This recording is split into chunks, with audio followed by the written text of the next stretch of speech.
Well, hi everybody. I hope you have had a wonderful Christmas with your family. And as of the day that you will be watching this, if you watch it the day that it comes out, Happy New Year. Today is the first day of 2023, and I am going to pray that this year is your best one yet. And if things don't go according to plan throughout the whole year, I know that God will be right there with us every step of the way. That's certainly how I believe. Thank you all for watching my videos throughout 2022. I have enjoyed talking to you in the comments so very much. Y'all are precious, sweet friends on YouTube, and I appreciate every time that you come by my channel. Let's get on into this video, and I'm going to chat with you in other places throughout this video about maybe the upcoming year. So let's just dive right on in. I'm going to show you some of the meals that we've had around here within the last couple of weeks.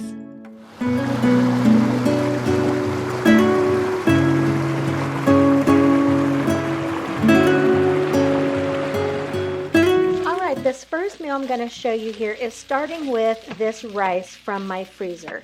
This is the $1 Million rice or stick of butter rice. There's several different names for this, but I had a good amount left over and I just cooled it down, popped it into a freezer bag, and froze that. So I've taken that out and I've just fried that up here in the skillet. Just got it good and warm and removed it from the skillet so I can just go ahead and keep on using this one. This is one boneless, skinless chicken breast that I have cubed up here, diced up, and I'm going to just heat that through until it's completely done here in the pan. I'm also adding in some sliced onion. I was wanting to make a stir fry of some sort, really wasn't following a recipe or a set plan. I just knew I had some fresh broccoli. I knew I had chicken and onion and that rice from my freezer. So I'm kind of just winging it as I go.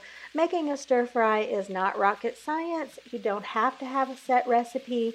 You can use the things you have a lot of the times to pull together a meal, and this one is no exception. So after my chicken got some color on it, I added in my broccoli. I wanted it sort of crisp tender, so I just went ahead and poured in just a little water so that could just cook through, and that will continue cooking the chicken a little bit, softening up those onions and the broccoli. Now I'm going to start adding in some of my seasoning. I had a couple little packets of soy sauce left over for some Chinese takeout that we had, so I thought, you know what, why not just squeeze those in? So I put in a couple of those, some garlic, some black pepper. I usually have ginger paste in the tubes, but like the tube where you squeeze it out, but I didn't have any of that this time around, so I just used some ground ginger, which I did have, so I was glad for that. Just shook some of that in. That always gives any type of Asian food a really good, more authentic taste, at least in my mind it does. And so I got those all seasoned up. You can see the water here is doing its job, kind of steaming everything up just like it should. This meal comes together pretty quickly and is just so tasty. All right, I have this beautiful jar of honey sitting here in my kitchen. We have a sweet friend who keeps us stocked in this delicious honey, best honey we've ever had.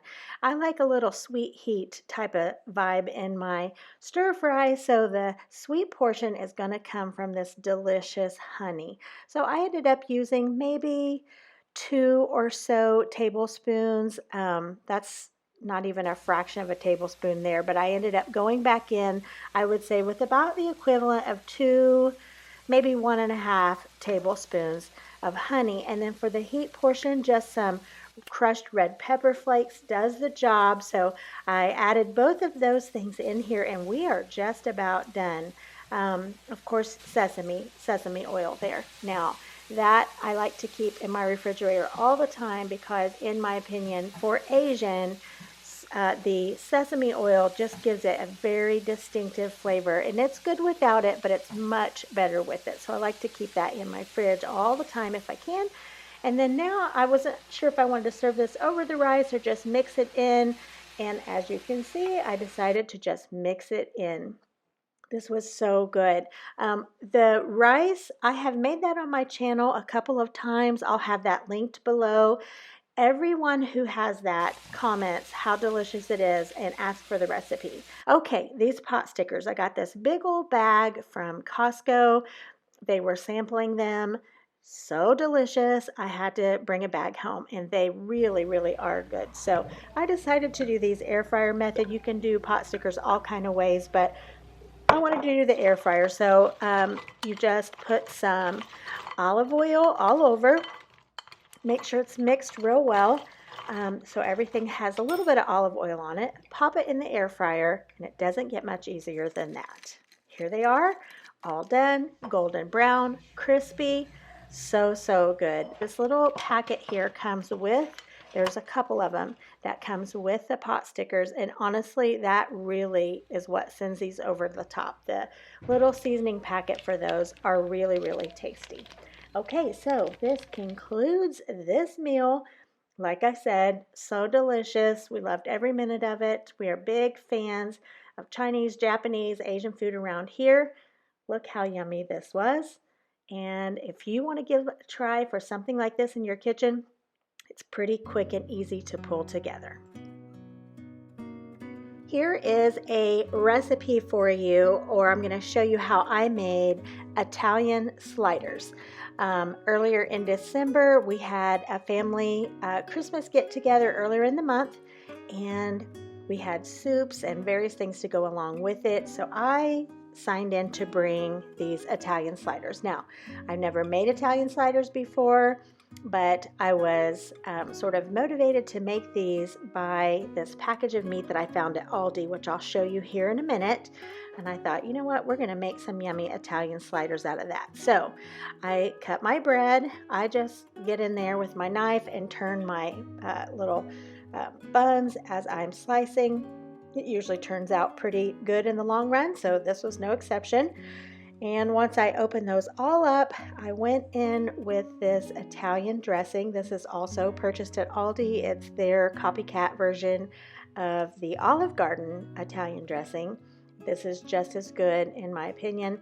So I just put a layer on both sides and then just put in some of the grated Parmesan cheese. Now, this is the meat that prompted the whole thing. It's this Italian trio package from Aldi. It came with hot ham, pepperoni, and provolone. And I just thought that was so neat. And I think there was 2 different versions, and I got the one with the hot ham, which I just thought was unique. And then I had some salami of my own that I already had in the refrigerator, also from Aldi. I like to buy their salami packets.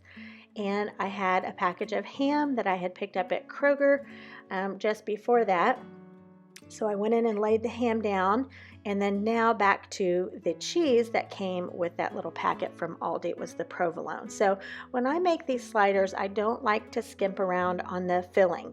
The buns are kind of thick, so I feel like, you know, you can definitely pack some yummy meat and cheese in there to make it a hearty little slider sandwich. So these are definitely very meaty. That's the way my family likes them anyway. So definitely a good thing to just pile it on if you have it to make a really good sandwich. So you can see here I went in with a little bit more Italian dressing. I went a little bit more Parmesan cheese, some black pepper, and then for the very top layer here, I'm going to do some Duke's mayonnaise. So I just spread that on pretty liberally, put the tops on, and then these little sliders, I think they're always even more delicious because of the buttery seasoned topping that usually goes on the top of these. So I was winging it this time around. I just melted some butter, and I'm adding in probably a good couple tablespoons of Italian seasoning, the dry. And so once that's mixed really, really well, you just want to go in and liberally coat all of these buns and let it soak down inside. Just get it everywhere. These are, maybe not the most pretty thing to eat because you're going to get it all over your fingers, but the more your butter topping is on here, the better these things are. These were so good. I can't tell you enough about how delicious these were. They went so quickly, and my sons, who love the other ones that I make, said these were so good, I have to make these again. So if you're looking for a slider recipe that might be a little bit different, this one is definitely one to try. After I went back in with a little bit of Parmesan, I just put a loose covering of tinfoil on the top and baked them about 20 minutes or so until they were heated through. Very, very good sandwiches. On this night, we were in the mood for a pot of chili, so that is what I am making here, just frying up my onion and my ground beef. I wanted to show you this little trick for tomato paste. If you do not have the use for the entire can, just pop what you have left over in a Ziploc bag and flatten it out and throw it in your freezer. When you're ready for it, all you have to do is break off a chunk and throw it in your food that you're making, or throw the whole thing in there like I did. It's such an easy way to store tomato paste. Next, I've just added in a fresh jalapeno. I'm using some of these chili ready tomatoes. You saw I had some garlic. I'm putting in some beans. Never discard this delicious liquid off of chili beans. It's such great flavoring for your chili. I never make chili the same way twice. I just use what I have or what I'm in the mood for at the time, and it usually always turns out great. So I'm just showing you here what I have done with my chili. I know everybody makes chili and you don't need a recipe for chili necessarily. So while I'm showing you this, I'm going to just talk to you real quick about a goal that I have. I would love to reach 10,000 subscribers on my channel. I'm so close. I would love to reach that by my birthday, which is January the 27th. If I could reach that, I would be just so happy. All you have to do, if you haven't yet, is just to click the subscribe button. It's free, and it just shows you when I have content up. I would be so happy to have some new subscribers. Now, if you are a current subscriber, thank you so much. It means the world to me. If you thumbs up the video, same thing. It just helps out my channel through the YouTube platform. Now I'm going to show you how I have doctored up my chili this night. When I was a kid, we always had Velveeta, and we always put a slice of Velveeta in our chili. Well, I have forgotten about that. Apparently, I haven't done that in years. I always just use whatever shredded cheese I have on hand. Well, I didn't have any this night, so I put in a slice of American cheese, and let me tell you, this was the best bowl of chili I had had in such a long time. So it took me right back to my childhood. I'm definitely going to continue. Now that I have remembered, I am using this cheese slice or Velveeta in my chili from now on. It was so good. I went old school with some saltine crackers as well, and this just hit the spot. I have a feeling you'll be seeing, if I include it, more chili, because you just can't get through the wintertime in these cold winter evenings without a pot of chili every now and then. And that just leads in to another night. We had some cheese stuffed sausages. They are the jalapeno cheddar by Johnsonville, and some cheesy hot dogs by Oscar Mayer. And James loves some sauerkraut with his hot dogs, and with the sausages. So in the corner of the skillet, I just put in some sauerkraut to heat it through. Picked up some fresh buns. This was grocery day, so I wanted something quick and easy, with chili on the top, a little horseradish sauce, mustard, onion, chips. Super easy dinner, but always a winner around here. All right, this is the last meal I'm going to share with you. We had this on family night. I pulled out a big package of the chicken drumsticks, chicken legs. I took my cookie sheet here, covered it with foil, and I'm just going in with a variety of dry seasonings that I pulled out of my spice cabinet, and I'm just sprinkling all across the bottom here of this foil. So that way when I lay these chicken legs down, they'll have a good coating on the bottom, and of course I'll just go over the top and make sure everything is fully seasoned. And I am going to bake these, and eventually they will get barbecue on them, but in the beginning I'm just going to dry bake them so they can just kind of get the skin crisped up, cook all the way through. And then I actually made these a little bit ahead of time and let them come to room temperature or close. That way when I put the barbecue sauce on, it wouldn't just puddle all off onto the foil. It would actually stay on the chicken, and that does work out well. So I'm just going to get these all seasoned up here and ready for the oven. Should old acquaintance be forgot and never brought to mind? Should old acquaintance be forgot and days of old? Here they are ready to go in the oven. And here they are just coming out. Like I said, I'm going to let these come to room temperature or cool down quite a bit before I put the barbecue on. And now I'm going to be moving on to the rest of dinner. Now, recently I just showed on my channel, I've showed it before, but I just recently showed chicken in a biscuit.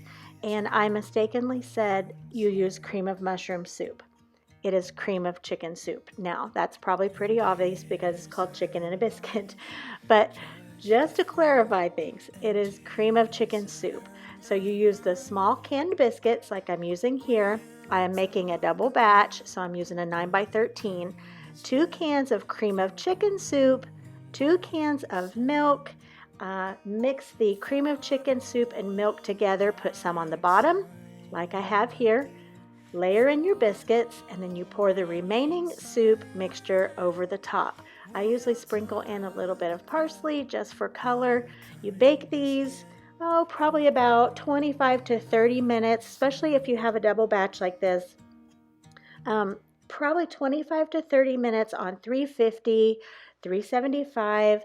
You know, everyone's oven is different, everyone's time frame is different, but generally, I probably most often bake it at 350 for about 25 to 30 minutes. You just want to check for doneness to make sure that the biscuits are not doughy, but you also don't want to over bake them. But you can usually tell by the top of the color of the biscuits that they are done or close. That's when you check them just to be sure. Now, here are the chicken legs, and I'm going in with Sweet Baby Ray's. I'm going to get these all coated with barbecue, and they're going to go back in the oven just to get warm again. I like to get that barbecue sauce just a little bit crisp on the outside. Such a good and easy way to do barbecue chicken.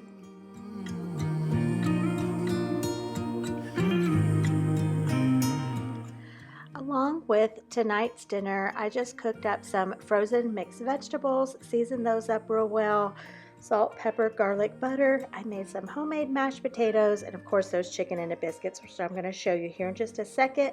And for dessert, we had one of these Kringles from Aldi.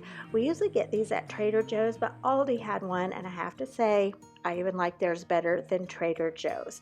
So that was a delicious family night meal. I hope you have enjoyed this video and gotten some good inspiration from it.